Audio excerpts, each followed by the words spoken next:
Halo,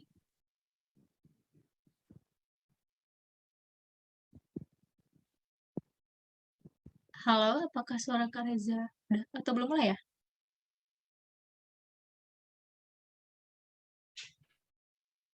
Ada suara tuh. Gimana? Gimana, Kak? Ada suaranya. Iya, udah, aman.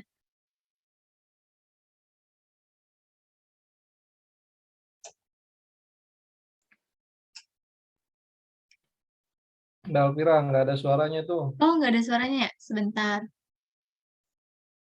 Halo, Kak Reza, cek. Cek, Halo, Kak Reja. halo.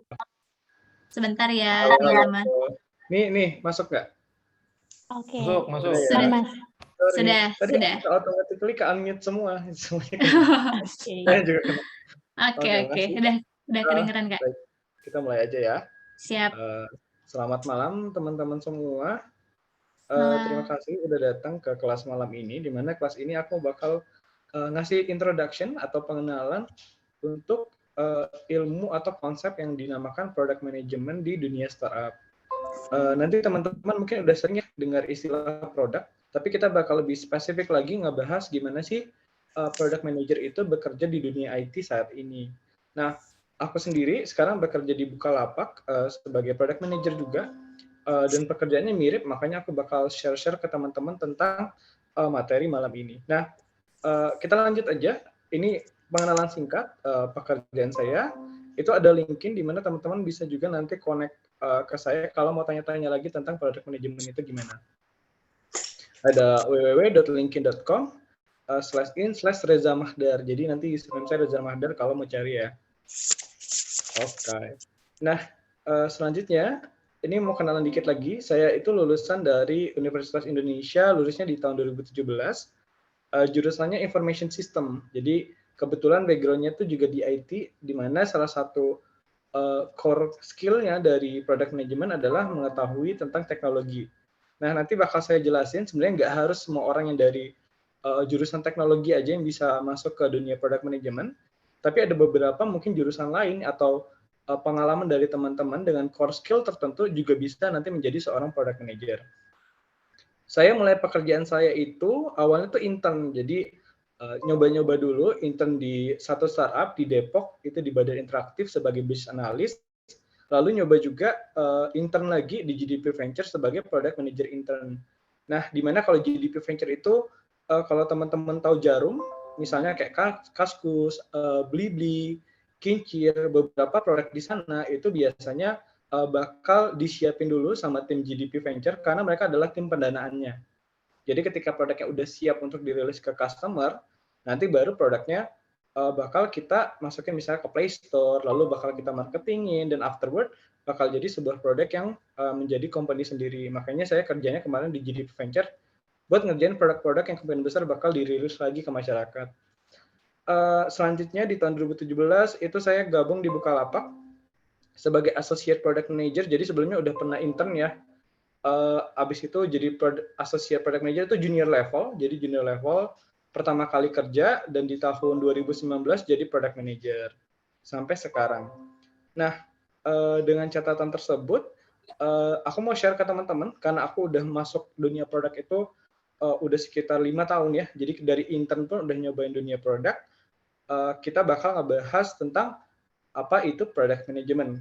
Nah, nah lanjutannya adalah apa sih sebenarnya basic atau mungkin secara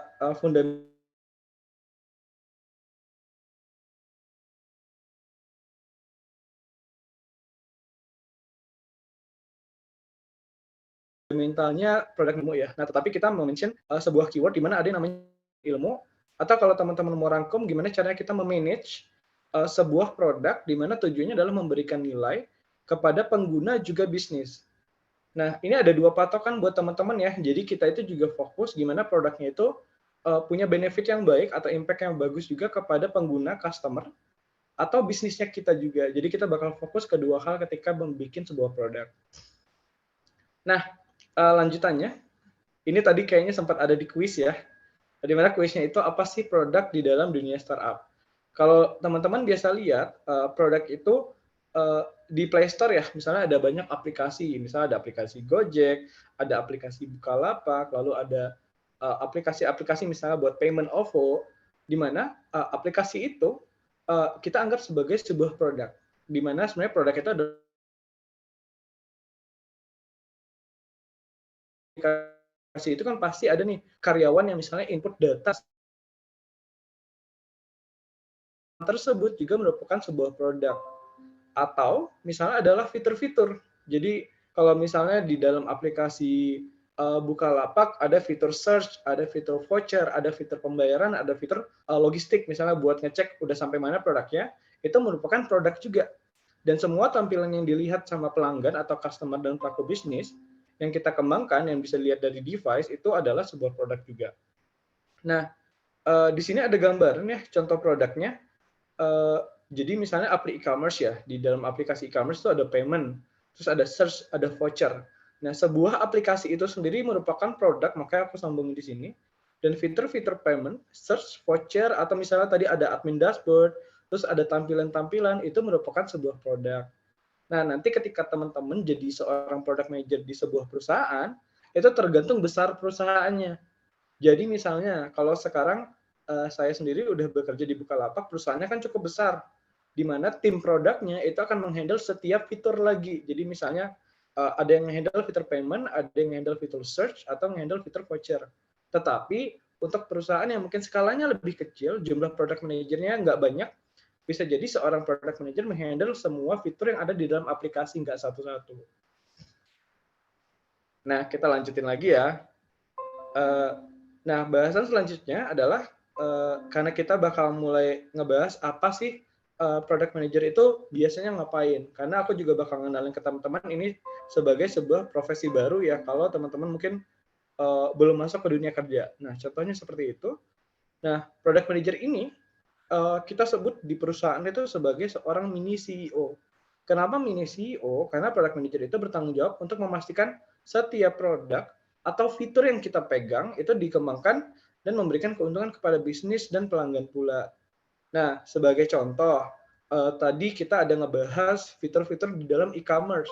Ada fitur payment di situ. Nah, misalnya buat memastikan customer-customer kita yang sedang melakukan pembayaran selalu berhasil, itu adalah peran seorang product manager, termasuk di mana ketika kita misalnya menambahkan metode pembayaran yang baru, metode pembayaran ini harus memberikan impact kepada pelanggan juga. Misalnya pelanggan jadinya bisa lebih gampang melakukan pembayaran. Dan sebagai product manager, dengan adanya misalnya metode pembayaran baru, akan memberikan dampak kepada bisnis atau perusahaan untuk menambahkan transaksi, karena ada orang-orang yang menggunakan payment baru tersebut.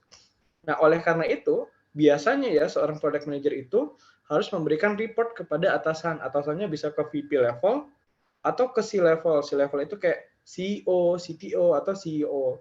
Nah, dirangkum di sini kenapa kita mungkin juga disebut sebagai mini CEO. Jadi nanti kita di dalam satu tim, itu biasanya ada product manajernya. Lalu ada tim bisnisnya, ada tim marketing yang akan membantuin kita, ada tim data, terus ada tim programmer, ada tim designer, dan banyak ada tim researcher juga. Mereka bekerja sama untuk membantu product manager mengembangkan visi produknya mau kayak gimana dan gimana caranya nanti produknya balik lagi ke keyword utamanya ya, gimana produk yang kita develop ngasih keuntungan ke bisnis dan memuaskan pelanggan.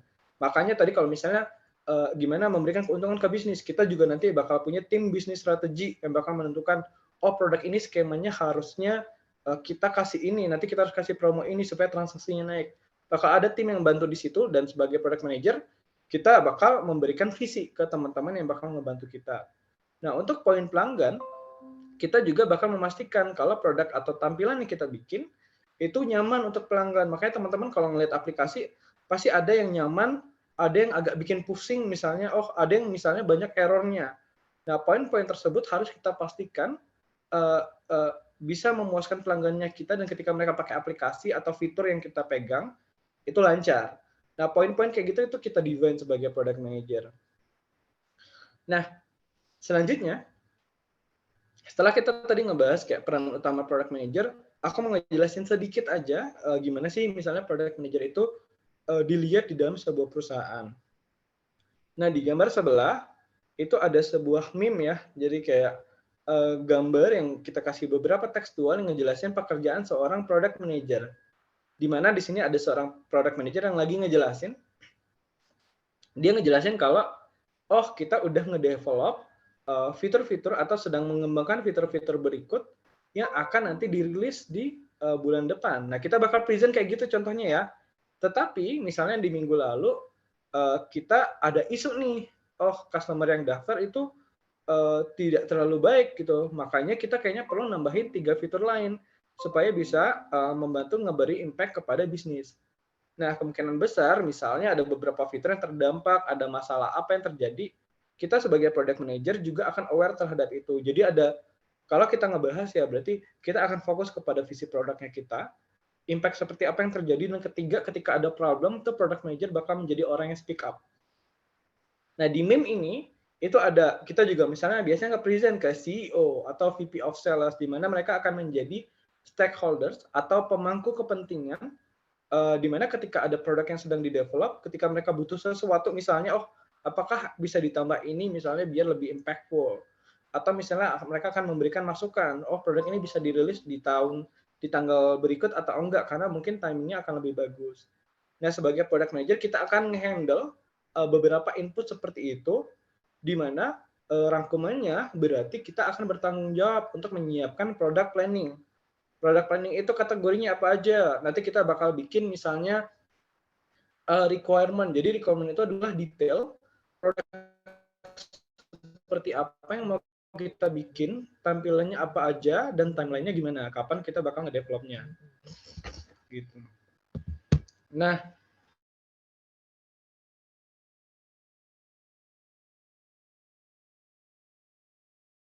selanjutnya kita juga akan melakukan, jadi kadang kan kalau kita mau bikin produk yang berapa, alurnya bagaimana ketika customer klik tombol ini, dia harus kita arahkan kemana. Nah, kita bakal ada ideation di sana buat bikin flow, lalu kita bakal juga melakukan synchronize sama tim designer, developer, data, sama tim bisnis. Nah, setelah kita misalnya tadi aku udah bilang kita bikin dokumen detail gitu, terus kita bikin jadwal fiturnya kapan rilisnya. Terus kedua, kita cari ide dan kita sync sama timnya kita. Nah, abis itu ketiga, sebagai product manager, kita akan nge-prioritize. Tadi agak susah ngomongnya, Mbak ya. Jadi, prioritization itu adalah proses kita buat menentukan produk atau fitur yang mana, atau improvement yang mana yang akan kita pilih untuk kita develop lebih awal, dan produk yang mana atau fitur yang mana yang akan kita develop lebih belakang. Di mana proses tersebut akan mempertimbangkan waktu pengembangan. Terus kedua, kita akan mempertimbangkan impact fitur atau idenya kita. Jadi nggak bakal semua ide itu bakal kita kembangkan di dunia startup. Kita bakal pilih mana yang bisa kita deliver atau kita rilis dalam waktu mungkin 3 bulan di awal, lalu 6 bulan selanjutnya apa. Nah, poin keempat, biasanya sebagai product manager, itu kita juga bakal ngerilis fitur atau misalnya improvement. Jadi misalnya kalau a new feature adalah berarti kan ada produk misalnya yang belum ada di dalam aplikasi. Let's say, Gojek akhirnya mau bikin kembali Go Message, mereka akan rilis lagi fitur yang baru. Nah, atau kita bakal bikin improvement, di mana improvement ini akan jadi pengembangan atau tambahan dari produk yang sudah kita punya. Nah, selanjutnya, kita juga akan bertanggung jawab untuk mengkomunikasikan atau nge-influence orang-orang yang bekerja dengan kita. Kenapa kayak gitu? Karena nanti kan kita bakal ada misalnya bikin ide baru ya, idenya juga harus cukup meyakinkan. Begitu. Nah, kita lanjut kembali. Ini sebagai rangkuman aja, karena aku mungkin pengalaman pribadi itu selama 5 tahun, prosesnya pasti ada yang berulang-ulang.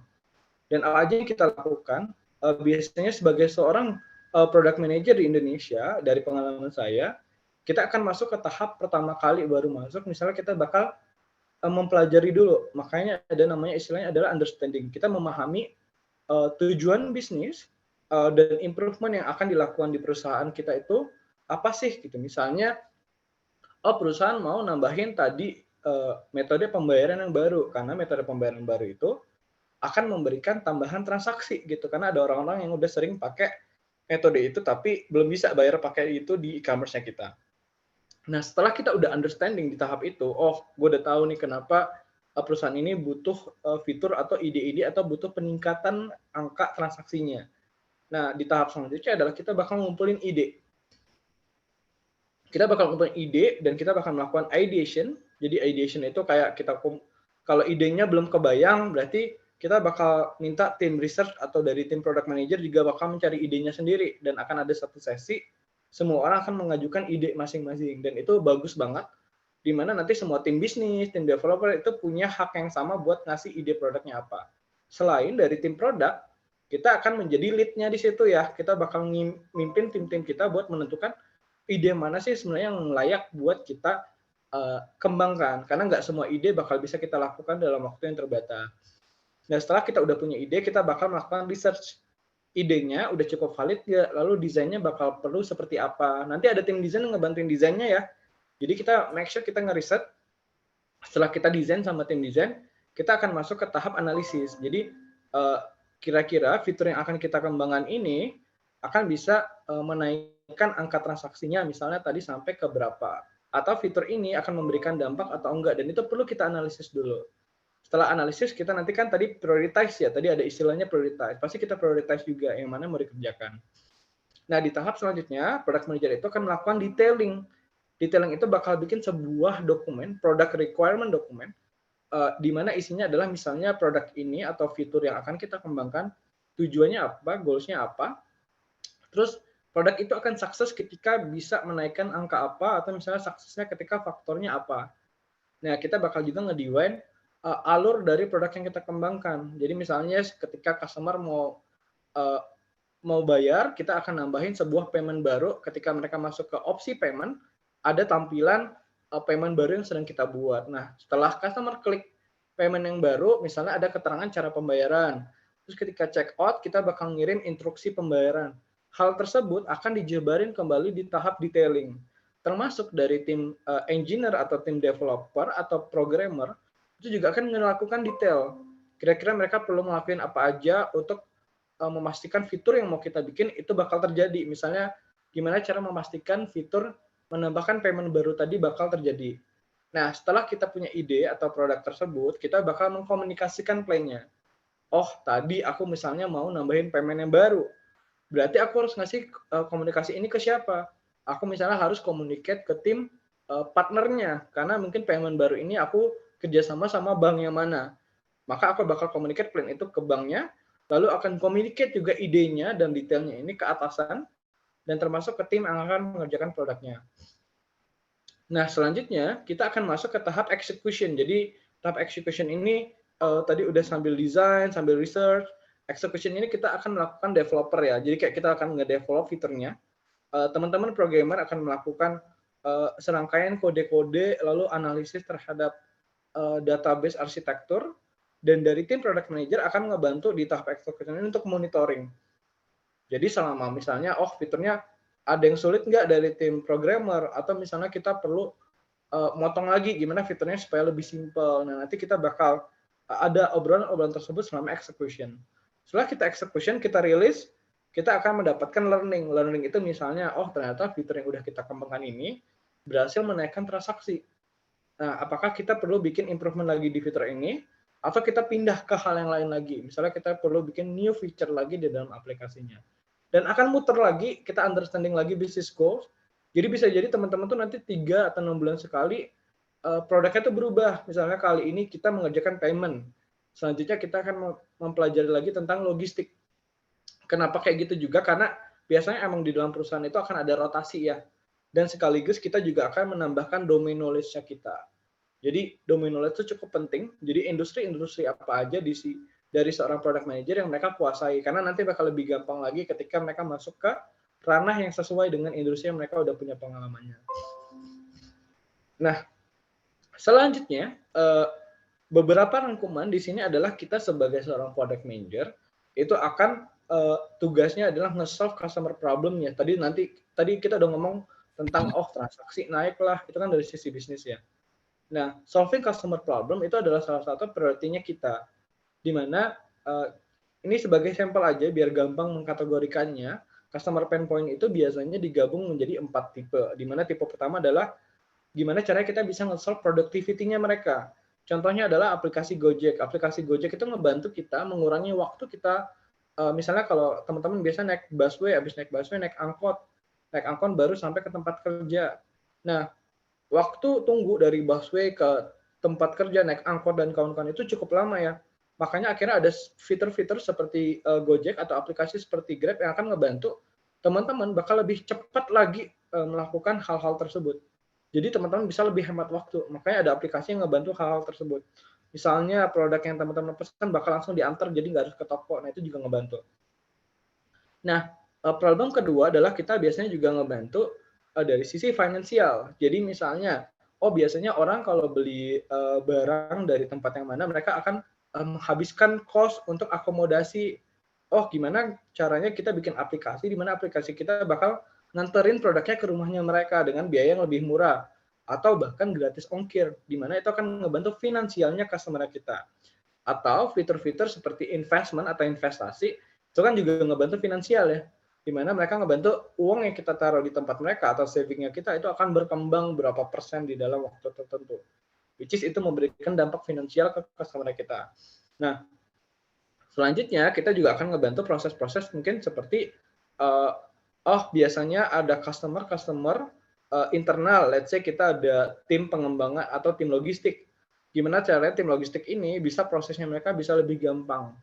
Let's say ketika produknya nyampe, itu tim logistik tinggal update aja, tinggal foto, nggak harus minta tanda tangan, karena minta tanda tangan bisa jadi dokumennya hilang, jadi tinggal foto aja dan itu udah bisa di-approve nanti pengirimannya mereka.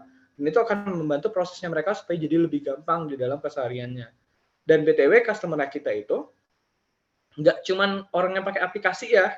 Jadi kalau misalnya kalau teman-teman lihat aplikasi Bukalapak, customer-nya siapa?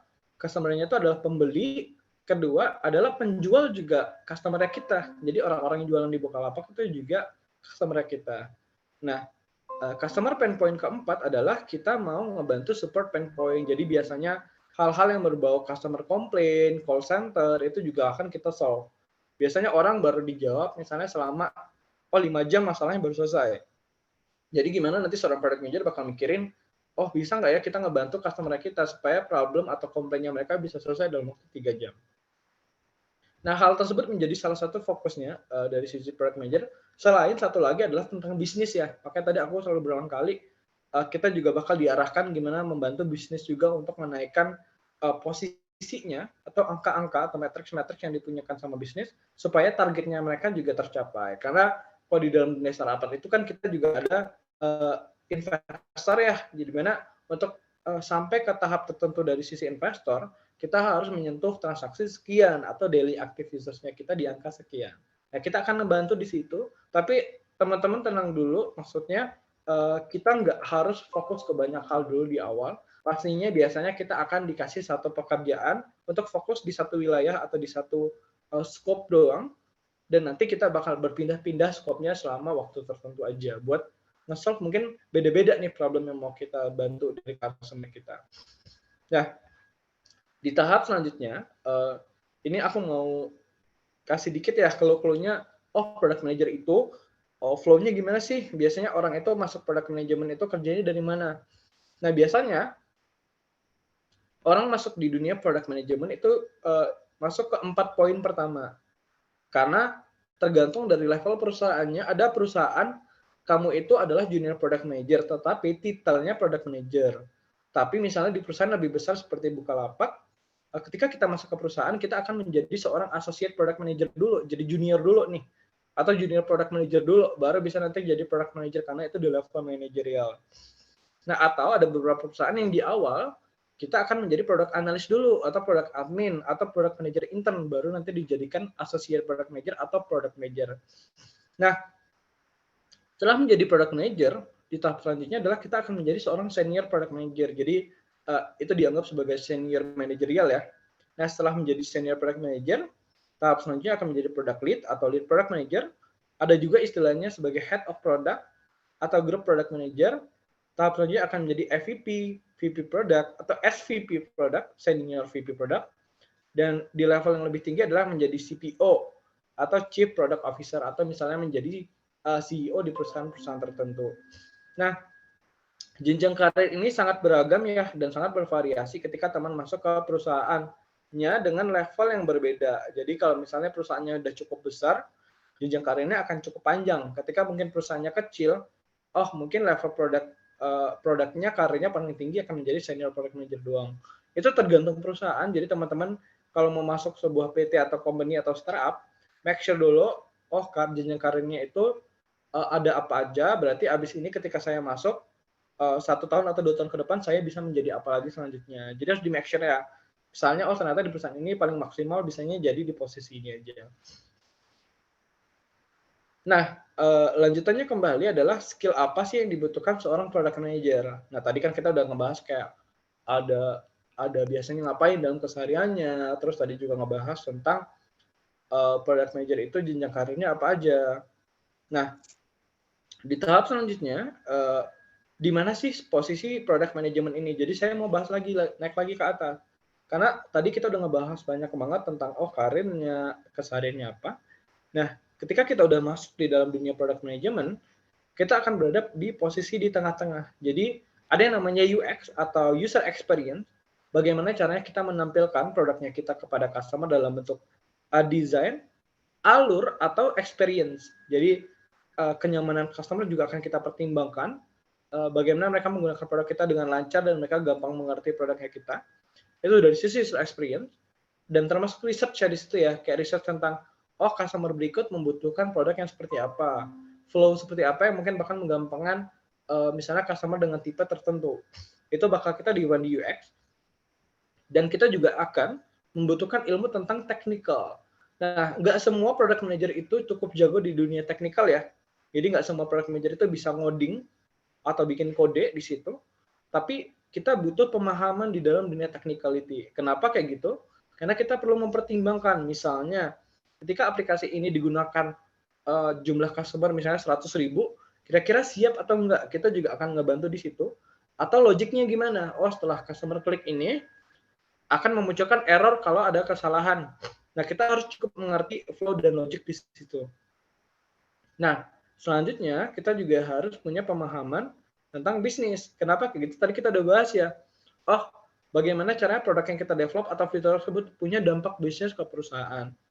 Misalnya, kalau tadi nambahin payment baru, payment baru ini gimana caranya bisa meningkatkan transaksi, atau bagaimana caranya payment baru yang akan kita tambahkan ini tidak error, misalnya keberhasilan ada 99%, sehingga di tahap ketika customer transaksi bakal lancar. Begitu. Nah, aku lanjut lagi ya. Selanjutnya adalah, ini ada beberapa rangkuman lagi, skill-skill untuk seorang product manager harus kuasai, tapi nggak harus ketika teman-teman baru masuk ke product management sebagai junior atau sebagai tadi ada namanya product analyst, harus bisa semua atau nggak harus. Kenapa? Nanti ini akan kita kembangkan selama waktu kita bekerja di dalam perusahaannya. Nah, di tahap pertama, kita akan mempelajari tentang yang namanya strategic thinking. Jadi, gimana ketika kita membuat sebuah produk, produk ini akan mencapai strategi tertentu apa. Lalu, produk seperti apa yang harus kita develop sekarang, terus di bulan kedua apa, bulan ketiga apa, supaya visi company kita bisa sampai. Jadi kita butuh strategic thinking di situ. Dan kedua, kita butuh business mindset. Business mindset itu pastinya ketika lo mengembangkan produk atau sudah mendesain ide mana yang akan kita kembangkan, kita udah yakin itu akan memberikan dampak kepada bisnis juga. Nah, skill ketiga adalah kita punya clear communication. Kenapa kayak gitu?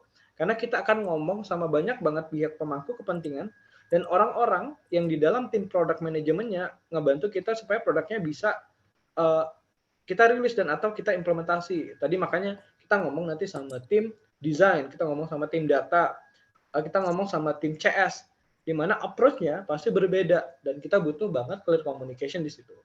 Dan di poin keempat, karena tadi banyak banget pemangku kepentingannya, kita harus cukup jago untuk memfasilitasi kolaborasi di dalam timnya kita. Nah, di tahap kelima, kita juga, ini acuannya adalah kita juga bisa listen ya. Jadi maksudnya kita bisa mendengarkan problem customer kita, atau kita bisa mendengarkan problem dari timnya kita, atau problem dari atasannya kita. Gimana nih? Problemnya seperti itu, kita bakal mendengar di situ, di mana di tahap selanjutnya baru kita bisa menemukan solusinya apa. Nah, Selanjutnya adalah kita membutuhkan kemampuan untuk project management. Jadi project management itu gimana misalnya dalam waktu 1 minggu atau 2 minggu ke depan proyeknya itu bisa lancar. Tetapi nanti selanjutnya di 2 minggu ke depan bagaimana cara memastikan produk tersebut juga bisa lancar rilisnya atau implementasinya. Nah, selanjutnya adalah kita butuh UX background. Ini skillnya itu kayak kita mempelajari, oh kalau customer itu biasanya menggunakan fitur berikut atau aplikasi berikut, apa sih flow yang mereka butuhkan, alur seperti apa, desain seperti apa, dan bagaimana kita men-solve solusinya mereka. Nah, skill selanjutnya adalah technical proficiency. Jadi kalau misalnya orang dari background IT atau teman-teman punya pengalaman di sisi digital marketing dan nanti produknya masuk ke digital marketing juga, berarti technical proficiency akan membantu di situ. Dan selanjutnya adalah analytical skill. Jadi bagaimana caranya kita menganalisis data, impact produknya kita, atau sebelum kita mengembangkan produk itu kita bisa nge-forecast. Nah, dan some of examples dari skill tadi biasanya tuh kalau ada di job descriptions atau job requirement di ininya, di laman kerjanya, pasti ada yang ngejelasin kalau sebagai product manager di perusahaan ini kita harus bisa conduct customer interview atau user testing. Terus tadi kalau project manajemennya kan biasanya pakai agile manifestation. Jadi gimana caranya kita bisa nge-running sprint dalam waktu 2 minggu, harus ngapain aja. Terus product manager itu harus bisa prioritization sama roadmap planning. Terus bisa alokasi resource, terus bisa market assessment, terus bisa ngubah business needs-nya tadi atau business goals-nya jadi requirement yang technical, karena nanti kita bakal implementasikannya ke tim teknikalnya kita. Nah, atau kita bisa menentukan strategi pricing atau revenue, atau menentukan success metric-nya apa. Nah, ini cukup kompleks, tapi di level tertentu, teman-teman tadi kan aku udah sempat jelasin kalau jenjang karirnya tuh panjang ya. Untuk mencapai tadi semua skill dan semua kompetensi tersebut pastinya butuh perjalanan yang panjang di mana teman-teman mungkin ketika udah jago banget di semua produk analis kan atau junior produk atau associate produk kan baru masuk tuh. Biasanya bisa kolaborasi, lalu bisa communication, teman-teman bisa melakukan negosiasi. Dan selain itu punya mungkin salah satunya apakah teman-teman punya knowledge bisnis, salah satunya aja, atau misalnya knowledge IT, atau punya knowledge tentang UX atau psikologi. Biasanya kalau teman-teman dari sosial atau humaniora itu biasanya punya kemampuan dari sisi tentang UX. Kenapa kayak gitu mengerti tentang flow seseorang mungkin menggunakan sesuatu, perasaan orang, feel orang menggunakan aplikasi, di mana itu juga ada di dalam dunia UX. Jadi itu udah bisa menjadi satu bekal. Atau kalau aku tuh dari IT, berarti aku udah punya kemampuan buat technicality di situ. Atau dari teman-teman misalnya dari fakultas MIPA. MIPA itu kan berarti punya math, logic yang bagus, di mana itu juga bisa masuk ke dalam kategori teknikal. Ketika teman-teman mungkin udah punya mungkin di kategori bisnis juga, udah pernah bikin bisnis atau mungkin udah pengalaman di kuliah, dan itu juga bisa menjadi bekal untuk menjadi product managers. Tetapi nggak harus semuanya ketika di awal, tapi pelan-pelan ketika udah masuk ke dalam kerjanya, baru akan mempelajari lebih banyak hal lagi untuk mengembangkan produknya kita. Rangkumannya so far kayak gitu ya Mbak ya. Di tahap selanjutnya adalah materi tentang bootcampcourse.com. Kayaknya aku serahkan lagi ke hostnya ya. Oke. Gimana nih teman-teman materi tadi? Apakah udah sedikit banyak tahu nih tentang product manager gitu ya? Oke. Karena tadi udah pemaparan materi, ini udah banyak nih Kak yang nanya soal product manager. Nanti bisa mungkin minta tolong dibantu oleh Kak Salwo kali ya untuk ini membacakan pertanyaan dari teman-teman. Oke, tapi sebelum kita lanjut ke Q&A, aku mau nanya-nanya nih sedikit sama teman-teman. Aku juga mau info buat teman-teman. Setelah ini aku akan ada share link absensi. Jadi jangan khawatir nih teman-teman, dari tadi banyak banget yang nanyain mana nih Kak link absensinya. Jadi jangan khawatir banget. Nanti setelah ini mungkin aku bantu share, jadi bisa diisi aja ya teman-teman. Nah, aku juga mau info untuk tadi 3 pemenang yang udah udah menang di kuis, bisa langsung aja hubungin aku di admin. Maksudnya ke Alvira juga boleh, ke aku juga boleh yang ada yang admin di grup WhatsApp. Itu udah sama Karya udah dibantu di-share tuh link absensinya. Jadi boleh diisi aja dulu nih teman-teman sebelum kita lanjut ngobrol-ngobrol lagi bareng Mas Reza di sesi Q&A gitu. Jadi siapa aja nih yang udah bertanya nih? Permisi kalau bertanya lewat mana ya? Oke, aku share ya linknya, Kak. Sebentar, bisa langsung di sini. Kalau ada yang mau nanya-nanya, bisa langsung tulis aja namanya dan pertanyaannya, nanti aku bantu untuk sampaikan ke Mas Reza gitu. So far, tadi materinya gimana nih teman-teman? Udah ada gambaran kah untuk kerja sebagai PM atau udah ada yang tertarik gitu? Atau gimana nih? Sharing-sharing aja dulu kita. So far aku udah punya banyak pertanyaan, mungkin beberapa aku ambil ya pertanyaannya yang menarik-menarik. Jadi untuk teman-teman yang punya pertanyaan bisa langsung aja ditulis di Q&A.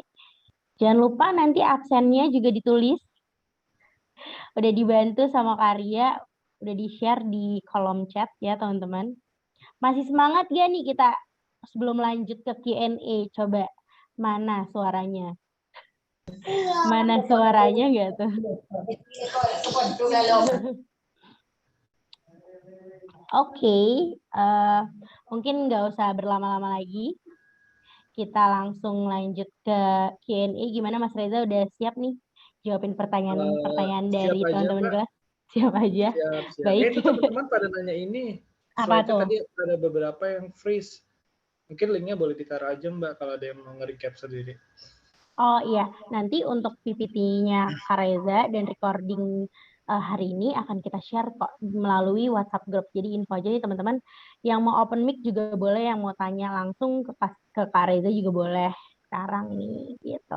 Mungkin kalau yang mau open mic bisa raise hand dulu aja ya, biar nggak berebutan gitu ngomongnya. Sama tadi mungkin yang terkendala koneksi internet ataupun tadi nge-freeze, Mas Rezanya bisa nanti ditungguin aja ya recording dari admin. Nanti Mimin share di grup WhatsApp gitu. Jadi semuanya udah masuk grup kan ya. Gitu. Oke, mungkin aku bacain dulu nih pertanyaan-pertanyaan yang udah masuk lewat Slido. Pertanyaan pertama dari Kak Dewi Nurrahma. Mana nih Kak Dewi Nurrahma, ada gak nih orangnya di sini? Masih ada gak?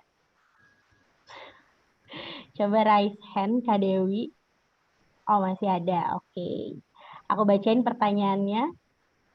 Pada awal materi Kak Reza menyebutkan jika basic dari product manager adalah memahami IT. Nah, yang mau saya tanyakan bagaimana dan mulai dari mana jika ingin upgrade sebagai product manager tapi tidak memiliki basic IT. Thank you. Baik, ini langsung dijawab Mbak ya? Boleh, mau langsung dijawab? Boleh.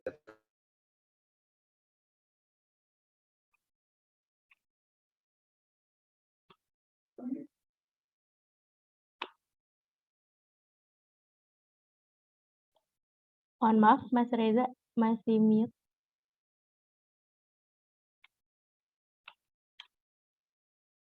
Oke. Sip, kedengeran ya? Oke, aman. Ngerti, emang ada bakal ke-mute kalau lagi share screen. Oke. Nah, tadi aku sempat ngejelasin ya kalau di backgroundku, karena backgroundku IT, mungkin ada relasinya dengan dunia product management. Kenapa tadi aku akhirnya ngomong relasi? Karena kita bakal balik lagi ke materi berikut, di mana product management itu akan merangkum ke dalam 3 scope atau 3 domain knowledge yang perlu kita kuasai. Nah, karena aku punya pengalaman di dalam dunia IT, berarti aku udah mendapatkan salah satu lingkaran di sini, di dalam dunia technicality. Dan ketika aku masuk ke dunia product management, aku akan belajar tentang bisnis atau akan mempelajari tentang UX. Nah, kalau teman-teman misalnya belum punya pengalamannya IT gitu, tetapi teman-teman dari dunia psikologi. Nah, teman-teman dari dunia psikologi atau dari tim sosial atau dari dunia sosial itu akan lebih mengerti dari sisi UX, dan itu udah menjadi satu bekal buat teman-teman nge-apply ke dunia product management juga karena udah punya pengalaman tentang UX. Atau teman-teman dari FE atau punya pengalaman bisnis atau ilmu-ilmu yang bisa diterapkan, itu udah punya di dalam satu scope bisnis. Nah, akan tetapi kan karena dunia startup product management itu biasanya aplikasinya dalam bentuk ini ya di dalam handphone atau di device atau laptop, di mana pastinya ada peranan IT tersebut.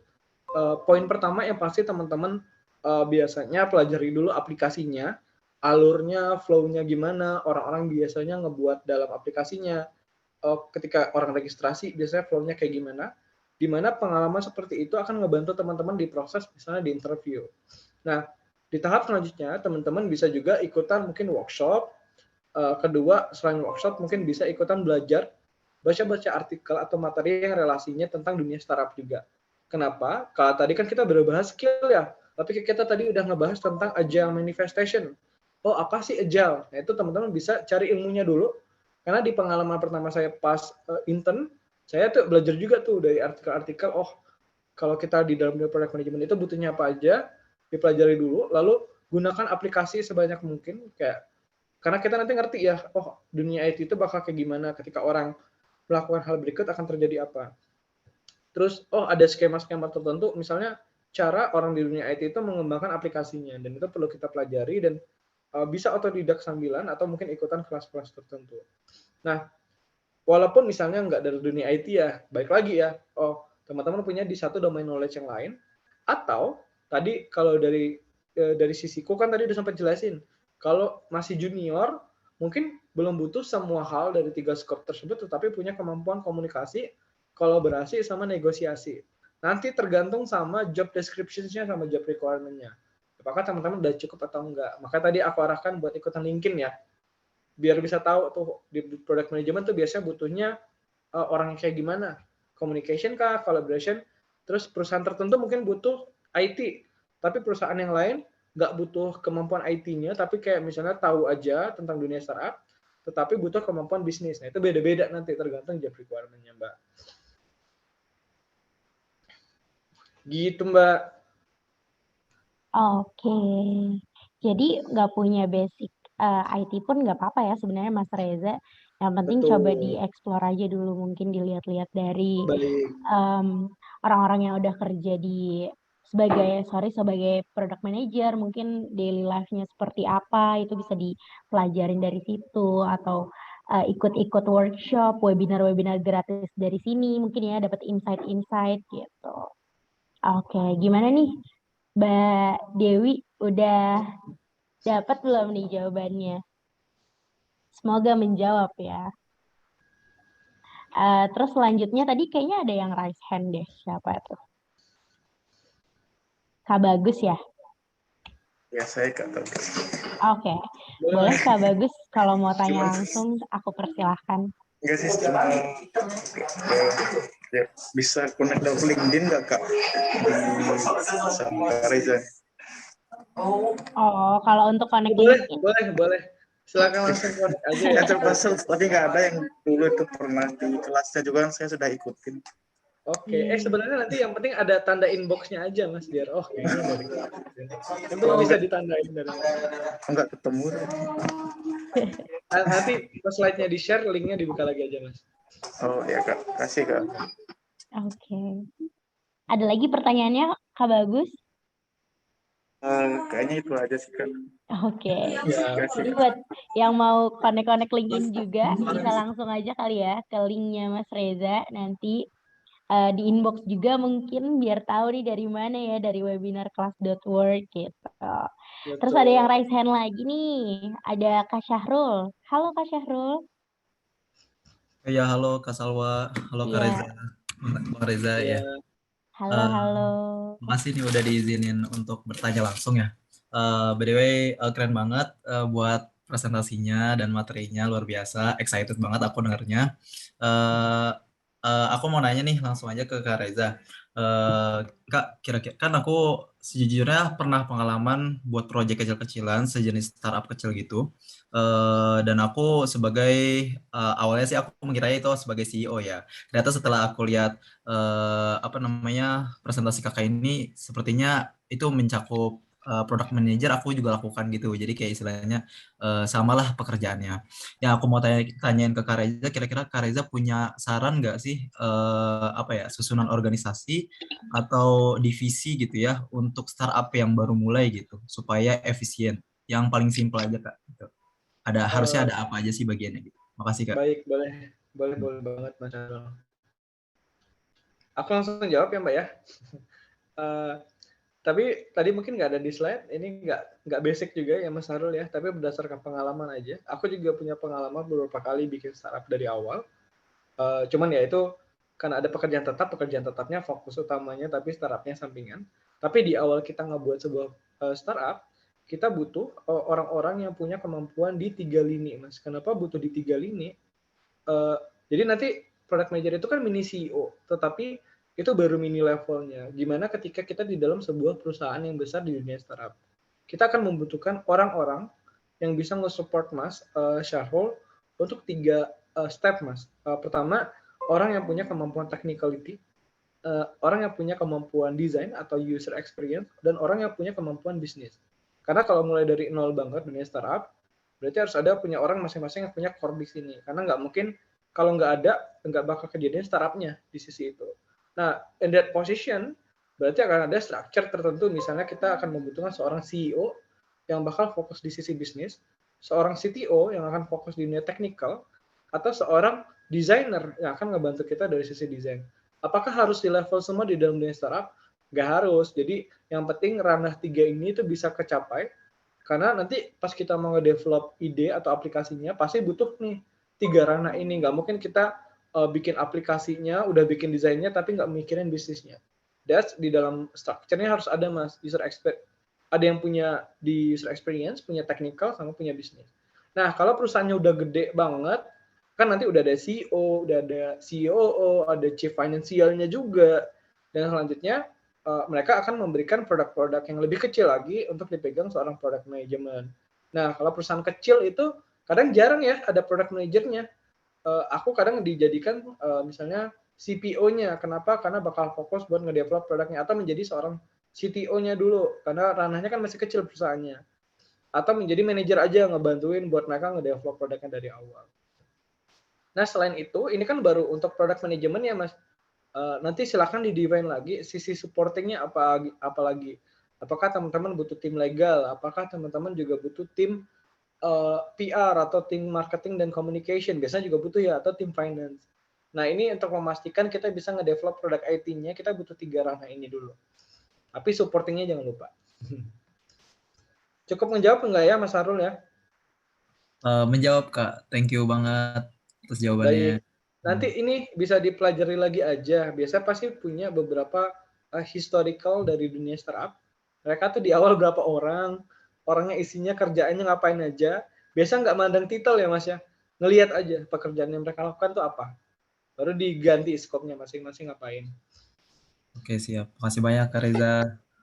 Ya, well satu lagi boleh Ya, yang boleh, salah ya. boleh. Satu lagi. Kalau lagi bikin startup baru, itu kan tadi kita ngebahas tentang dunia product manajemennya ya, gimana produknya kejadian. Aplikasinya itu bisa dirilis. Tapi ada poin lain di mana kita butuh deal to investor, right? Nah, biasanya nanti CEO-nya, pemimpinnya, atau tim yang terlibat di dunia startup kecil itu bakal ketemu investor.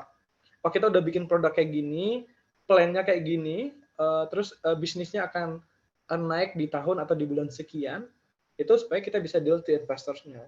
Nah, itu biasanya ngerjain bisa siapa aja di dalam dunia startup itu.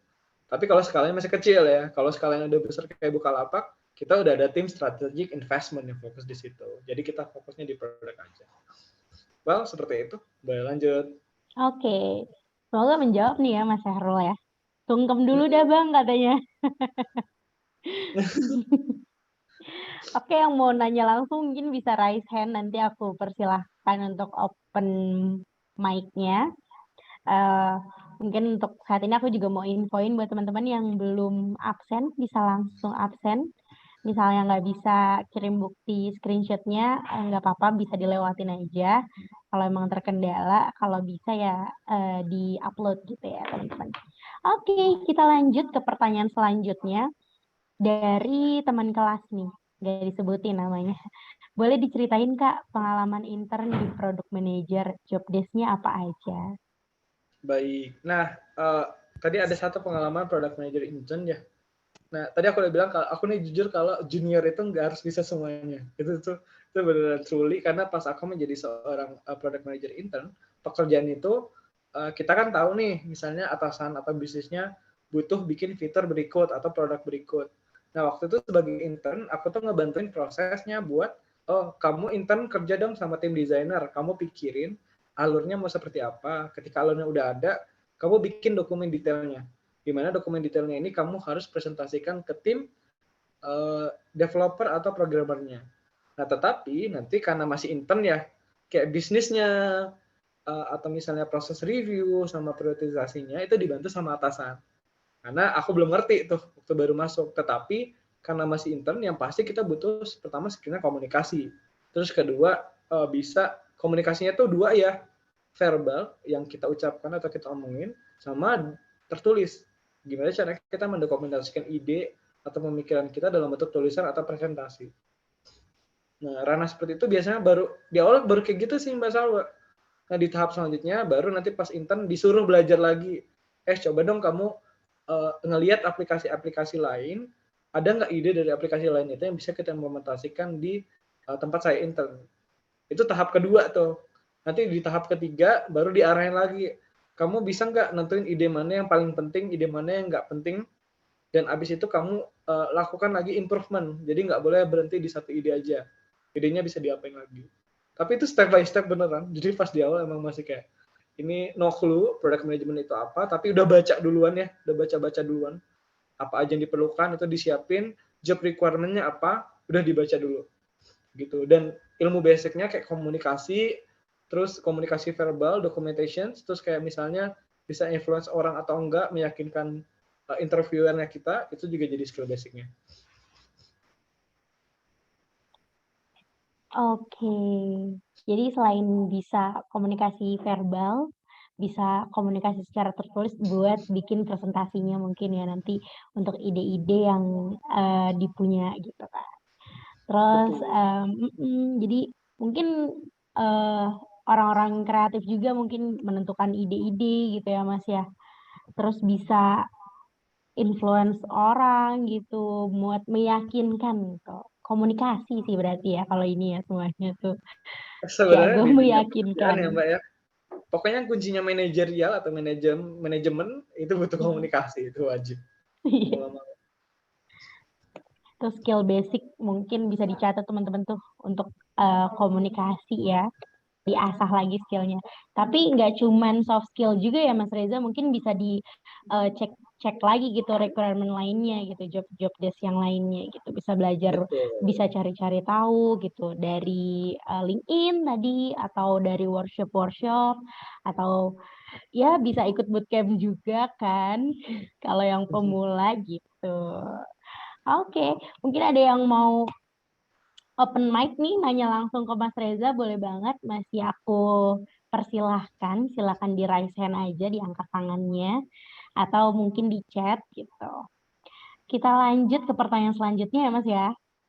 Boleh. Ini masih semangat nggak nih yang lain nih, malam-malam kita masih ngobrol-ngobrol bareng Mas Reza. Gak ada suaranya nih yang lain. Masih semangat teman-teman? Masih semangat. Ih mantap. Terima kasih loh. Oke, selanjutnya ini pertanyaan dari Kak Yuni. Wah, Yuni mungkin lebih ke ceritanya Mas Reza nih, sharing-sharing session nih. Kendala apa yang sering ditemui saat ingin mengembangkan produk sebagai seorang product manager nih, Mas? Baik. Nah, kendala. Nah, biasanya kita itu kan sebagai product management biasanya dikasih arahan bisnis ya teman-teman ya. Dimana arahan bisnis itu bisa jadi make sense atau nggak make sense. Kebayang nggak make sense itu berarti ini kayaknya ide bisnisnya ini agak kurang nyambung gitu dan nggak bakal bisa kecapaian juga. Nah, tapi nanti product management itu akan ngebantu mengclearkan oh visi tersebut tuh apa, problemnya mereka itu apa. Ketika problemnya udah cukup jelas, baru kita bakal bisa nge-define solusinya apa untuk problem itu. Karena biasanya problemnya itu cukup generik gitu. Oh kita butuh naikin transaksi. Oh transaksi itu banyak. Transaksi di mana? Produk apa? Maka bakal kita define lagi tuh. Oh jadi mau transaksinya mana? Oh transaksi menggunakan payment ini. Oh berarti untuk menaikkan transaksi metode payment ini kita harus misalnya mendevelop payment yang baru. Atau ternyata oh kita butuh naikkan transaksi tapi ada error-errornya Mbak. Makanya itu problemnya itu harus kita bisa lebih spesifikin. Problemnya itu di mana? Baru kita tentuin solusi yang spesifik buat nge-solve problemnya. Karena satu solusi kayaknya nggak bisa nge-solve banyak problem ya. Pasti ada spesifik problem yang bisa kita define. Nah, di poin kedua, challenge-nya adalah biasanya tentang prioritization. Jadi dari banyak semua request, ide, ataupun misalnya improvement yang kita punya, nggak semuanya bisa kita lakukan ya teman-teman ya. Makanya di ranah tersebut, aku selalu bilang kalau ide atau produknya kita itu, kita harus pertimbangkan apakah produknya akan impactful atau enggak. Impactful ke siapa? Tadi sering banget di-mention, adalah impactful ke pelanggan enggak? Ke customer enggak? Atau kedua, impactful ke bisnis atau enggak? Kalau nggak ada impactful yang gede, berarti kita harus nge-prioritasin fiturnya. Ini nggak impactful, yang ini impactful, mending kerjanya impactful. Betul kan? Nah, itu biasa tuh agak berantem di situ, biasa agak berantem. Karena semuanya maunya dibikin. Tapi untuk meyakinkan adalah kita butuh acuan prioritization-nya. Impact-nya gimana, waktu rilisnya juga dipertimbangkan ya. Masa kita mau bikin produk atau ide yang impact-nya tuh kecil, tapi ngabisin waktu 2 bulan. Padahal ada satu lagi, cuma 1 bulan, tapi impact-nya lebih gede. Mending yang itu dong. Nah, that's why akhirnya kita akan membutuhkan skill buat nge-influence orang. Kalau idenya itu nggak make sense loh buat kita develop, karena lebih mending kita kerjain yang ini dulu. Nah, challenge-nya biasa di situ. Dan overall, biasanya masalah-masalah di dalam dunia product management adalah tentang communications. Aku selalu bilang communication, karena pihak yang bekerja dengan kita tuh banyak. Jadi akan ada atasan, tim bisnis, tim data, tim designer, tim research, maupun tim customer service juga yang kerja bareng sama kita buat make sure kalau semuanya itu komunikasinya juga lancar. Nah, ada satu kata atau phrase yang kita sering omongin. Jadi as a product manager itu kita harus over communicate. Over communicate itu bukan ngomongnya lebay, tapi selalu menginformasikan hal-hal itu ke banyak orang. Jadi semua orang tuh aware ke hal yang sama dan align ke situ. Nah, itu sih Mbak. Masih banyak kalau yang lebih kecil, tapi sumbernya pasti itu aja. Jadi lebih ke meyakinkan orang ya buat permintaan dari tim terkait gitu kali ya Mas. Betul, betul. Ini Kak Sesti Srijayanti, Kak mau resign tapi nggak tahu ikonnya di mana. Oke, boleh langsung open mic aja Kak Sesti mungkin. Iya, mic-nya nggak mau dibuka aja. Lagi nggak ada yang resign, jadi nggak ada. Halo Kak Reza, Kak Salwa, terima kasih ya sebelumnya. Ya. Hai. Ini Kak, jadi aku mau nanya nih, kalau boleh di-sharing, itu kayak boleh kasih contoh kasus di boleh kasih contoh kasus di Bukalapak sendiri nggak Kak? Bagaimana proses product manajernya di sana? Kayak Boleh. ide apa yang dikembangkan dan dampak positifnya apa dari ide tersebut sehingga menjadi nilai kepada pelanggan dan bisnisnya, kemudian menjadi solving problem bagi customer-nya. Terima kasih Baik, Kak. boleh banget. Nah, kita ambil satu contoh. Banyak banget, tapi sebenarnya kita ambil aku kepikiran aja dulu ya. Nah, ini contohnya aja ya. Jadi kita kan e-commerce itu, ini aku pakai cerita ya. Jadi kita e-commerce itu punya kompetisi yang cukup hebat ya di antara satu e-commerce dengan satu e-commerce yang lain. Di mana poinnya kita akan mendapatkan arahan di mana teman-teman bisa menghasilkan traffic ke dalam aplikasinya kita. Jadi banyak orang yang bisa visit ke aplikasi kita dalam waktu tertentu. Nah, ketika teman-teman bayangkan posisi tersebut, oh berarti kita serangkum dong. Poin-poin gimana caranya kita bisa memunculkan traffic di waktu tertentu. Adakah ide atau fitur yang relasinya bisa memunculkan traffic atau enggak? Terus kedua, kapan sih traffic itu harus kita rame? Nggak mungkin traffic rame tapi jam 3 malam. Kan nggak make sense ya. Nanti paling maksimal trafficnya dikit dong juga gitu, karena masih malam. kita akan ngediwan gitu. Oh, ternyata traffic yang gede itu adalah di jam 7 malam. Terus tadi cari ide-ide yang make sense buat naikin traffic. Kita akan melakukan biasanya riset ke aplikasi-aplikasi lain atau menganalisis ide-ide yang udah ada di dunia gitu. Biasanya kayak aku suka install aplikasi kayak Alibaba gitu juga. Gue cari ide juga gitu. Oh, apa yang bisa kita implementasikan.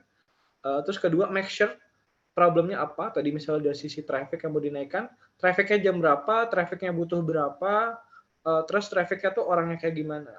Nah, setelah kita ngumpulin ide, melakukan analisis tadi, kita akan bikin ide tersebut dalam bentuk desain, teman-teman. Jadi, desainnya akan kita bikin dulu, misalnya sketch-nya dulu.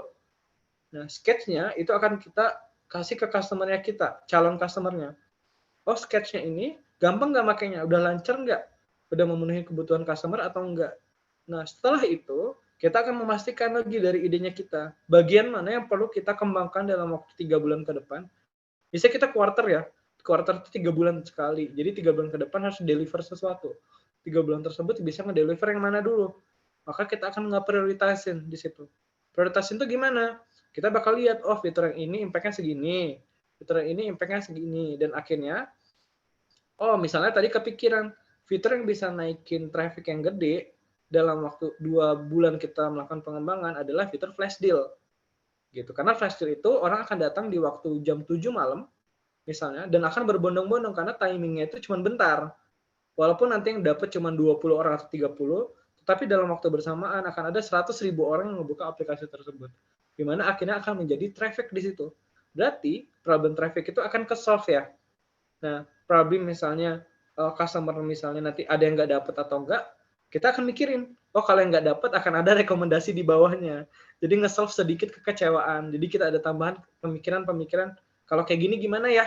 Negative case sama happy case. Kalau happy case, mereka dapetin produk flash deal-nya. Kalau negative case-nya, kalau yang nggak dapat, gimana kita cara menghandle-nya. Nah, hal tersebut akhirnya udah menjadi satu ide yang cukup valid buat kita kembangkan, kan? Nah, ketika ide udah cukup valid kita kembangkan, kita akan bikin detail dokumentasinya. Desainnya kayak gimana, ketika customer pencet berikut, masuk ke halaman berikut, bisa ngapain aja dan bisa ngelanjutnya gimana. Nah, itu akan kita dokumentasi dalam bentuk PRD namanya, Product Requirement Document. Atau kayak misalnya proposal lah, kalau cara ngomongnya adalah proposal produknya gimana.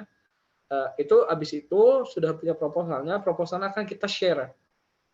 Bisa secara langsung atau misalnya via email atau via chat ke pihak-pihak yang bakal ngebantuin kita. Nah, setelah proposal itu ada, kita akan masuk ke tim programmer. Jadi aku bakal ngejelasin ke tim programmer, kalau kita mau bikin fitur ini, terus arahnya dari awal kayak gini, terus kedua bakal masuk ke tahap ini, lalu tadi ada negatif sama positifnya ya. Oh, kalau misalnya customer dapat produknya, berarti lanjut ke pilih pengiriman, pilih pembayaran. Kalau customer nggak dapat produk flash deal-nya, bakal masuk ke rekomendasi. Nah, kita akan develop itu dalam waktu yang udah kita tentukan ya. Jadi kayak kita bakal nanya ke tim, ini bisanya berapa lama? 2 atau 3 bulan. Nah, setelah di tahap tersebut, kita akan siap-siap ketika produknya udah siap untuk dirilis. Kalau produk udah siap dirilis, akan ada tim marketing yang ngebantuin kita. Jadi kita tanya dulu ke tim marketing. Ini tolong dong bantu karena kita mau ngirim ini di tanggal berikut. Tapi nggak semua produk ada tim marketingnya ya. Jadi ada produk mungkin ke tim customer service.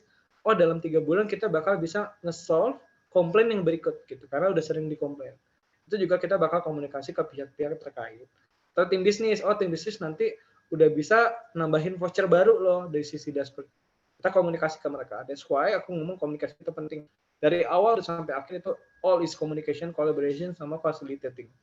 Nah, setelah misalnya produknya rilis, kita akan analisis produknya impact nggak, nyampe nggak tadi misalnya traffic yang kita pengen. Kalau nggak nyampe, perlu improvement nggak? Kalau nyampe, perlu diimprove lagi atau nggak? Itu always the questions ya.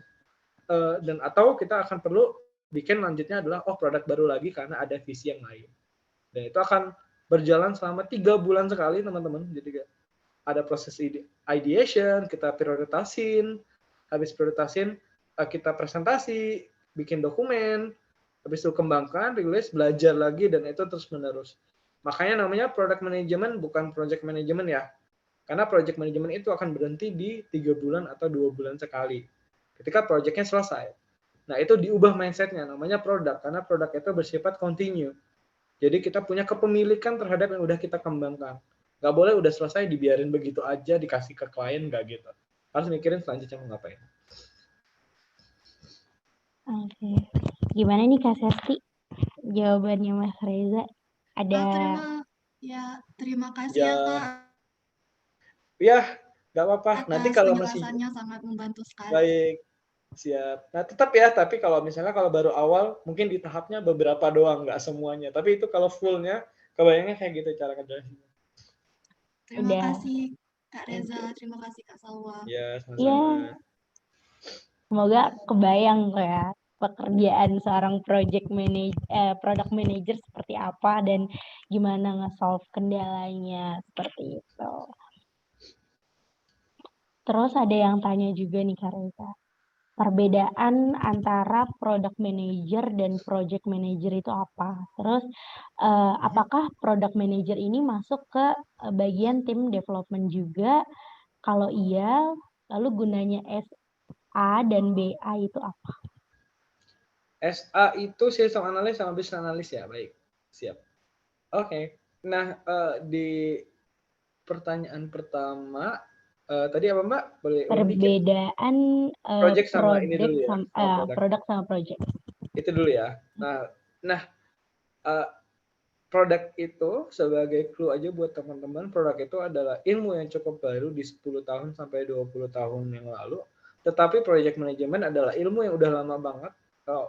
Kayak udah dari tahun 90, ya dari tahun 90-an atau dari 1900-an, itu project management itu adalah hal yang lumrah. Sedangkan project management mungkin baru dengar ya. Nah, di mana project management itu biasanya kita akan membuat sebuah produk, aplikasi, atau information system dalam jangka waktu tertentu, di mana setelah jangka waktu tersebut selesai, kita akan memberikan project itu ke klien. Jadi biasanya 3-6 bulan sekali selesai, habis itu pindah ke project yang lain. Nah, perbedaannya dengan produk apa? Produk itu bersifat kontinu ya. Jadi ketika kita mengembangkan produk dalam waktu 3-6 bulan, produknya nggak kita lepas begitu aja guys. Jadi continue, jadi bakal ada improvement di situ, dan kita nggak bakal stop dalam 3-6 bulan itu udah selesai kita anggapannya. Apakah kita akan nge-define lagi?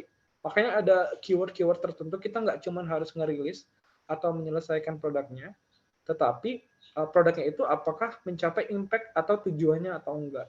That's the case. Makanya project itu belum tentu berhasil ya untuk memenuhi kebutuhan bisnisnya, tetapi kalau produk kita kejar tuh produk bisnis, nyampe nggak ya targetnya kita, customer problemnya kita ke solve nggak ya. It's always cara pikirnya kita bakal kayak gitu. Nah, di tahap kedua biasanya kalau project manager itu fasenya adalah 3 bulan selesai, baru improvementnya kepikirannya dari sisi klien atau yang ngebutuhin projectnya nanti gitu kan. Nah, kalau di dunia product management, kita bahkan 2-4 minggu sekali bakal mikirin lagi improvementnya Mbak. Jadi prosesnya bakal lebih cepat di situ, karena kita harus mengevaluasi lagi produk-produknya kita secara terus-menerus. Nah, itu poin basicnya ya untuk perbedaan project management sama product management. Nah, biasanya akhirnya ada orang dari project management menjadi orang product management. Karena perubahannya adalah yang awalnya nggak continue, yang dipegang, akhirnya menjadi continue. Harus memikirkan target bisnis sama memikirkan pelanggan juga di situ. Well, itu nanti bisa di-googling lagi dengan standarnya seperti itu. Oke. Gimana Kedua nih? ya, Ada SA satu lagi. sama bisnis analis. Ya, Betul. Nah, biasanya dulu aku juga pernah magang sebagai bisnis analis, di mana tugasku hanya membuat dokumentasi dari kebutuhan bisnis jadi dokumentasi teknikal. Tetapi kita nggak akan ngegosiasi kayak ngumpulin ide lagi, terus nggak bakal ngeprioritasin ide lagi. Nanti cuman kasih, oh ini dokumen saya udah selesai, saya presentasiin ya. Tetapi biasanya ketika udah ada product manager, SA-nya malah udah nggak pakai lagi. Tapi kalau di dunia project management, itu tetap pakai SA, karena kan kayak udah SA-nya bikin semua dokumentasi buat 3 bulan ke depan. Well, selanjutnya biasanya product manager yang akan mengambil alih pekerjaan SA. Kenapa? Kita nggak cuma bikin dokumen doang, kita harus meyakinkan dokumen itu bisa ngasih impact ke bisnis. Keywordnya selalu aku ulang lagi, ada tanggung jawab di dalam detailing atau dokumen yang kita bikin itu punya impact atau enggak. Oke. Gimana teman kelas? Semoga menjawab tadi pertanyaannya Mas Reza ya. Nah, ini ada Kak Rivaldi nih. Eh, Dia bilang gini nih Mas.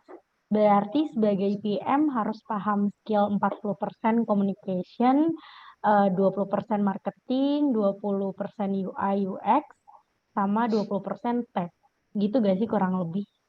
Eh, Correct me if I'm wrong katanya. eh, bisa benar, tapi tergantung ini, Mas. Jadi tadi kan skopnya banyak ya, ada payment lah, ada yang ngurus inilah, voucher tertentu.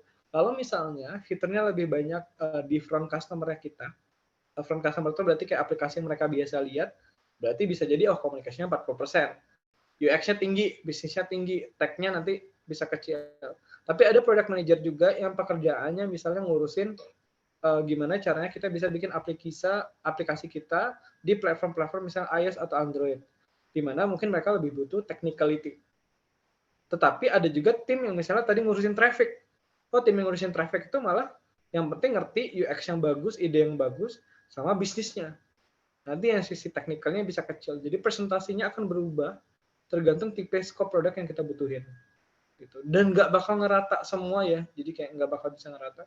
Makanya biasanya kita bakal diwawancari kan, kamu tuh punya skillnya di bisnis, UX-nya atau di teknikalnya, karena itu menentuin nanti kita masuknya ke tim produk yang mana. Atau kalau dari company pengennya kamu belajar yang mana, kamu akhirnya dipindahin buat menguasai lebih, kamu lebih butuhnya di sini gitu. Gitu sih. Oke, gitu dong. Mas Rivaldi gimana? Udah jelas belum nih? Oke. Oke, terakhir nih ya dari Kak Andy. Mau tanya, dalam metode manajemen project, kalau di startup itu lebih banyak menggunakan metode agile atau waterfall kira-kira. Baik. Terima kasih. Oke. Anyway, tadi makanya kita ada clue dikit tentang project management sama product management. Di mana project management itu menggunakan metode yang namanya waterfall. Waterfall itu apa, teman-teman? Jadi waterfall itu ketika kita punya ide atau tujuan, kita akan bikin ide itu dalam waktu 3-6 bulan baru selesai. Gitu ya, 3-6 bulan baru selesai. Nah, di dalam dunia startup, untuk improvement atau ide tersebut, kita akan menggunakan metode biasanya pakai agile ya. Kenapa agile? Jadi agile itu prosesnya kita itu adalah 2 minggu sekali. 1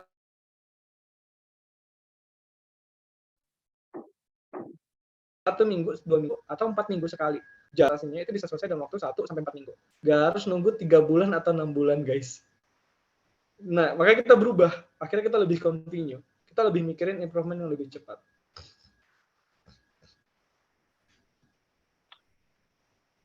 Oke. Gimana, Mas Andy? Ada yang nanya juga di link, Kak, katanya. Di link tadi udah aku bantu sortir nih, Mas Reza, yang tadi aku sampaikan itu aku ambil dari link gitu. Ini dari Kak Luciana nih, raise hand. Kak Luciana mau open mic atau aku mau bantu bacain?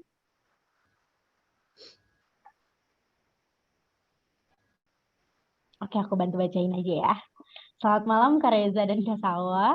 Izin bertanya, skill pemula untuk product manager ini terkait clear communication, pernah nggak sih Kak Reza saat menyampaikan beberapa strategi dan ide-ide terkait produk tersebut mengalami miscommunication?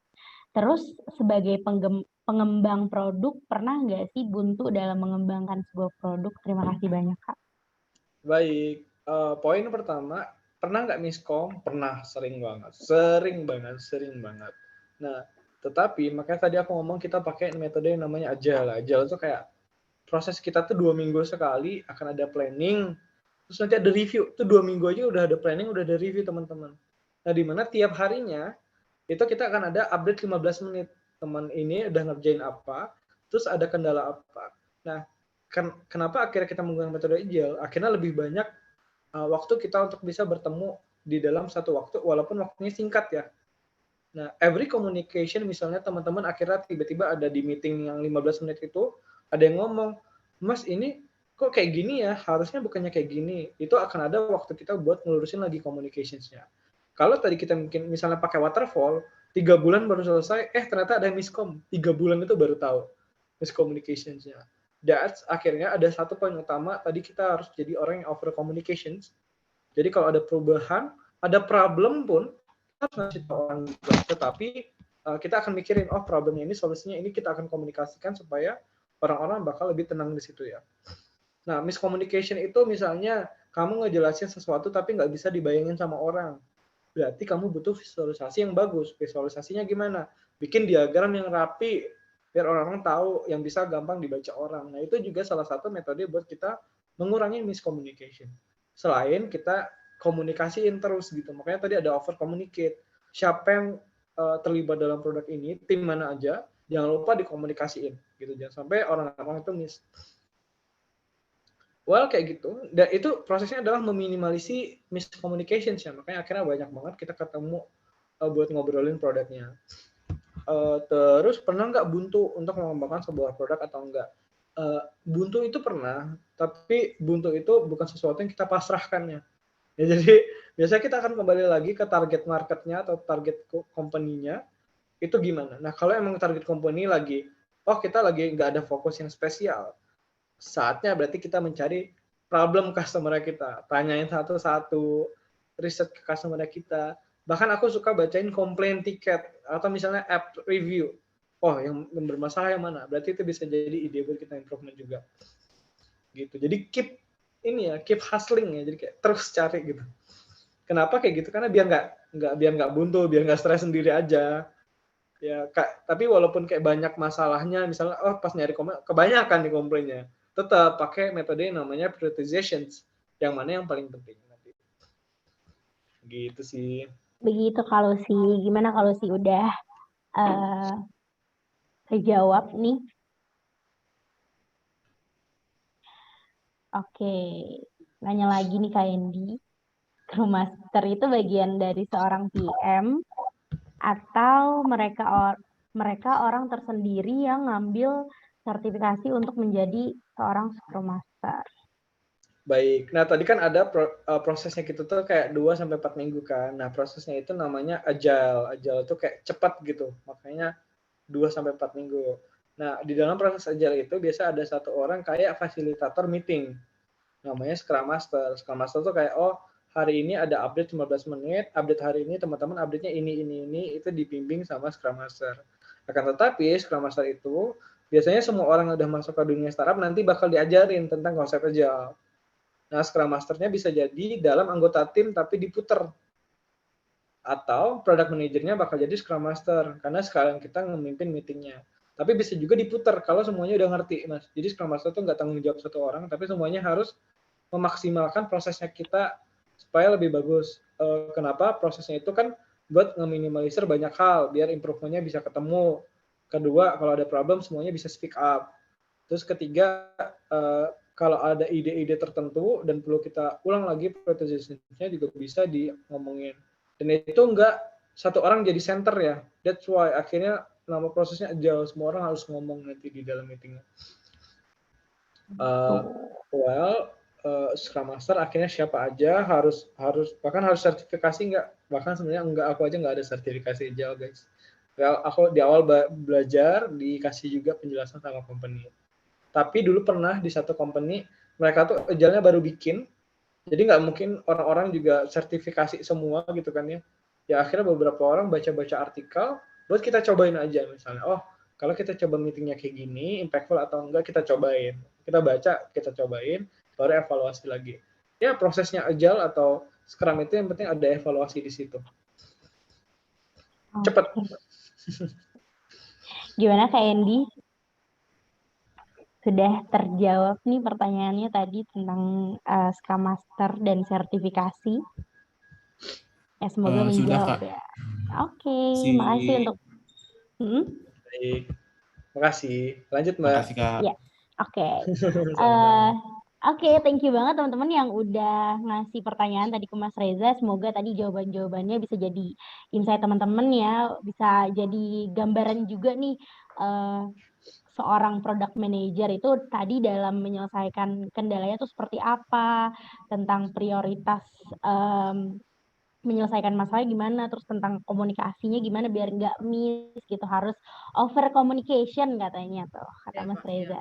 Semoga ya bisa kasih emang gambaran gitu buat teman-teman yang emang tertarik buat berkarir di product manager ini gitu. Dari cari-cari tahu mungkin requirement-nya gimana, terus belajar dari orang-orang yang udah bekerja di product manager atau ikut-ikut workshop seperti ini gitu, webinar-webinar singkat, ataupun yang mau serius banget bisa ikut product di kelas.work ya, bisa ikut bootcamp bareng Mas Reza juga di product management gitu. Mungkin bisa dong Mas ceritain nih, sharing-sharing sedikit terkait pembuatan bootcamp mungkin di kelas.work nih. Program product manager ya Mas Reza ya. Isi 2 sesi ya Mas ya? Iya, banyak sih Mbak sebenarnya. Ini ada sebenarnya ada sekitar 30 sesi yang aku udah bikin sama tim kelas.com. Tapi kayaknya nggak semuanya dirilis dulu ya. Jadi kayak satu-satu, karena kebanyakan kalau tiba-tiba bikin 3, orang harusnya tahu dari basic dulu. Dimana di step selanjutnya, ini kelihatan nggak ya? Ini kelihatan ya. Nah, dimana step selanjutnya itu, ini ada 10 pertama, dimana kita akan membahas tentang product management. Sosok product manager tadi lebih detail lagi, terus ruang lingkup, lalu ada product development life cycle, tadi ada agile yang sering kita omongin, tahap-tahapnya apa aja, gimana caranya kita bikin value dari produk yang kita bikin, terus peran data dalam pengembangan produk, langkah menjadi product manager yang baik. Nah, itu akan dijelasin nanti di bootcamp-nya. Kalau teman-teman berminat, silahkan join. Kalau enggak ya, silahkan belajar dari manapun. Jadi kita nggak ya, kenapa Mas?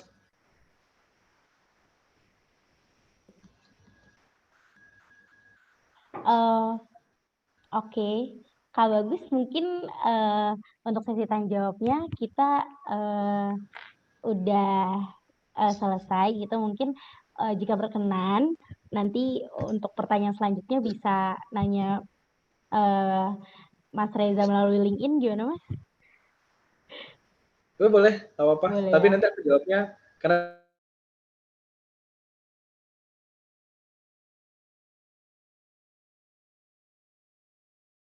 Oke. Suaranya hilang Mas Reza, sorry.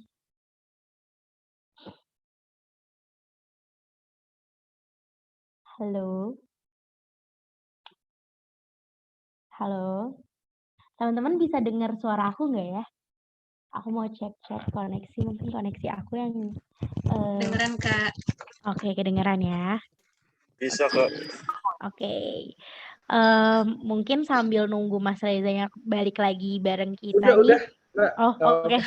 Tadi cuma tutup screen-nya. Action Iya. boleh, nanti silakan lanjutin aja. Kalau mau tanya di LinkedIn, jangan catatannya aku cuti ya weekend ini. Jadi ini jawabnya next week. Oke. Jadi nggak apa-apa, kalau tanya aja, silakan di situ.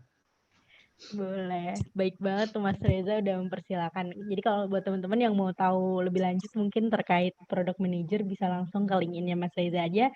Tapi dengan catatan mungkin minggu depan ya dijawabnya karena minggu ini cuti. Iya gitu. Jujur lagi mau cuti dulu. Oke. Thank you sekali lagi loh Mas Reza atas tadi jawabannya dan insight-insightnya terkait product manager. Untuk sesi Q&A dan udah selesai.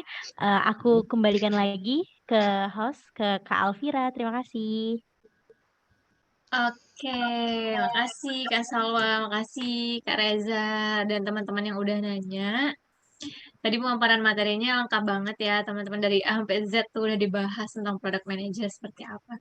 Oke, karena udah pemaparan materi udah selesai, terus teman-teman juga udah pada nanya, berarti ini udah closing ya, Kak ya. Mungkin dari Kak Reza ada closing statement mungkin sebelum kita akhiri webinarnya malam ini untuk teman-teman di sini. Baik, boleh. Sebenarnya closing statement-nya nothing special. Aku nggak bakal pakai quotes. Aku nggak terlalu suka sama tetapi gini, ketika teman-teman lihat banyak hal yang mungkin misalnya jadi tuntutan dari requirement-nya, dari kebutuhannya, semuanya tuh nggak mulai dari hal yang besar ya. Pasti mulainya dari hal yang kecil. Nah, that's why aku selalu ngomong ke beberapa hal yang mungkin jadi soft skill basic buat teman-teman nyobain divisi ini tertentu. Kenapa kayak gitu? Karena teman-temanku di dunia product management aja tuh nggak semuanya dari IT. Ada yang dari sastra Indonesia, ada yang dari dunia sejarah, ada yang dari ekonomi, bahkan ada beberapa teman-teman mungkin SMK dulu gitu, misalnya SMK multimedia atau apa, di mana at least kita mempelajari tentang basic skill-nya. Terus ada 3 hal tadi, kita punya 1 atau 2 yang bisa menjadi nilai jualnya kita. So pelan-pelan aja, makanya kayak bisa sekarang teman-teman kalau mau intern, belajar baca-baca, ikutan workshop, start small aja. Well, habis itu silakan coba ya. Karena di skala tertentu nggak semua orang butuh banyak requirement yang tadi aku jelasin. Jadi cuma dikit. Well, coba dulu ya. Jadi kuncinya coba dulu. Oke, siap. Jadi tuh belajar bisa dari mana aja untuk teman kelas bisa grow up skill-nya gitu. Nanti makanya daftar di kelas.work untuk sama-sama teman-teman bisa grow up skill-nya. Oke, terima kasih Kak Reza untuk waktunya mengisi webinar malam ini. Semoga di next webinar mungkin kita bisa ketemu ya, Kak ya. Terima kasih sekali lagi Kak Reza. Oke, makasih Ya, guys. kasih Kak Reza. Dadah. Untuk teman-teman yang di sini, aku mau ada info dikit nih. Oke. Untuk tadi yang sempat ada yang chat aku untuk terkait promo, tadi aku mau jelasin sedikit, mau ulang penjelasan dikit lagi terkait kelasnya. Untuk yang promo di bulan Juli ini, ada kelas upskill atau satuan itu di harga 49.000 per kelasnya. Nah, kalau untuk yang promo berlangganan, oh ya, sebelumnya aku mau ngucapin terima kasih untuk teman-teman yang masih stay sampai di akhir webinar ini. Oke, kalau lanjut untuk penjelasan kelasnya itu, untuk yang promo berlangganan itu di 199.000 per tahunnya. Kalian, teman-teman bisa akses semua kelasnya di harga 199.000 ini. Sangat worth it, bukan sih? Oke, untuk yang bootcamp kelas itu dari harga 2.499.000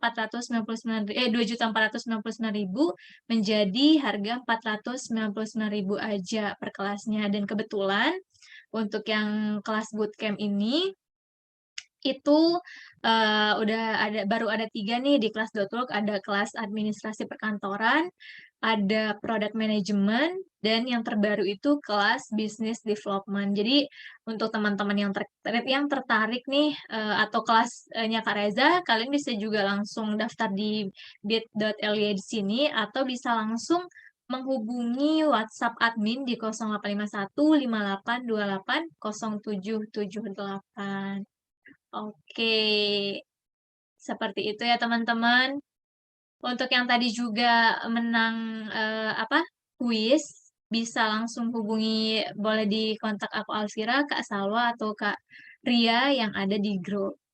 Oke, terima kasih teman-teman. Aku ucapin buat teman-teman yang udah hadir webinar malam ini, ternyata kita selesainya lebih cepat gitu ya.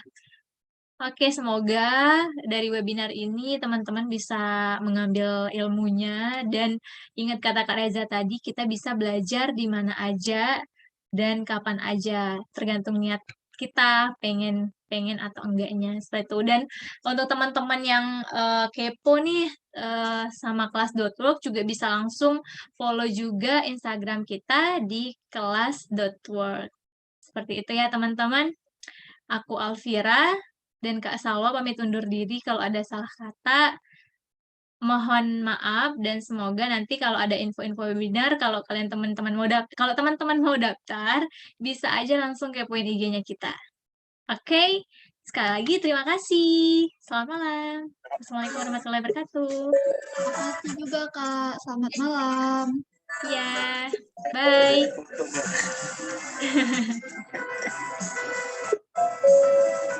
Oke.